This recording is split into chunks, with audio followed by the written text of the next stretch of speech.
Hey zusammen und willkommen zu einer kleinen Information bzw. Informationsvideo. Und zwar geht es darum, dass wir im Moment ein bisschen wenig Videos haben, vor allem wenig Multiplayer-Videos, die wir miteinander zusammen machen. Eigentlich sind das ja die uns am meisten Spaß machen und die wir auch am liebsten machen, aber im Moment geht es nicht, weil einerseits habe ich im Moment eher ein bisschen Schulstress. Also Schulstress ist halt einfach jeder, der vor dem Semester noch eine Note reindrücken und darum gibt es ein bisschen viele Proben und so.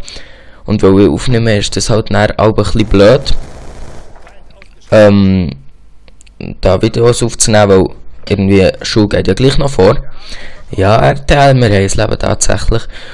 Und andererseits, ja, wenn wir halt zu viert oder so aufnehmen, müssen wir halt immer alle Zeit haben. Und das geht auch nicht immer. Und ich meine, zum Beispiel, wow, der Janu, der, ja, keine Ahnung, bei ihm weiss nicht, aber auch Schule und all diese Sachen. Und der muss arbeiten halt, und dann können wir immer nur am Abend, wenn wir etwas aufnehmen wollen.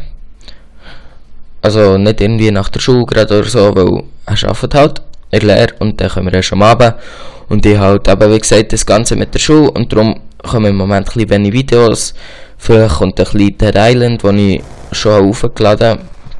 Also einfach aufgenommen. Und ja, halt einfach Battlefield wird im Moment ein bisschen zu kurz kommen, und für das entschuldigen wir uns. Und ja, eigentlich viel mehr gibt es nicht zu sagen. Tschüss zusammen, ich bin weg und schönen Tag noch.